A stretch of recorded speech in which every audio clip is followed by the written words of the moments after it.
Hey, so how are you coming along with your vocabulary enrichment? You know, the key to your success in English isn't with endless grammar exercises, although maybe they'll help a little. The real secret is the words, it's the vocabulary. A rich vocabulary enriches your writing, it enriches your speaking, it enriches your comprehension. Each week, you're going to learn 3 new words that are part of the bands that are required for the Module G exam. In addition to the 3 main focus words each week, you're going to be getting additional synonyms and antonyms that are going to further enrich your vocabulary. Those are the words that are going to help you speak and write in an interesting and engaging way, because you're not going to be using the same words over and over again. Each session, you'll have slides which focus on those 3 words. Each time I tell you to pause, you should pause and try and guess what the translation is, what the definition is, and to think of a sentence that you could use for it.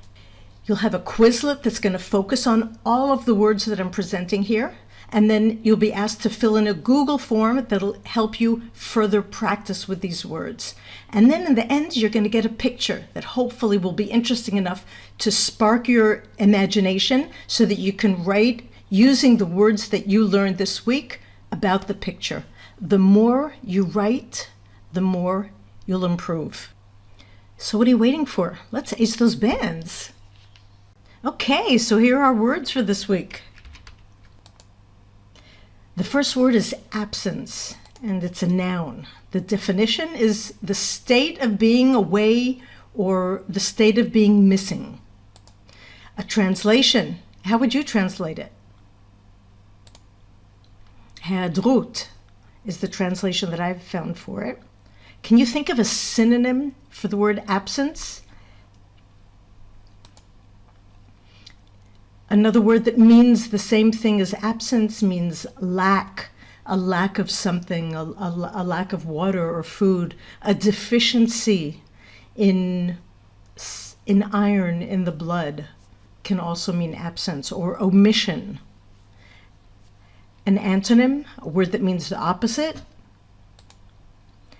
Presence, abundance, plenty. All of these words are really good words for you to learn.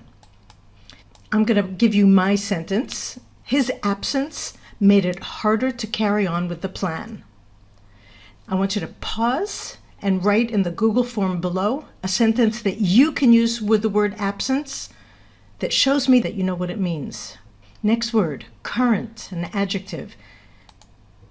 It means something that is happening now, as in current events or things that are current, things that are relevant to what's going on now.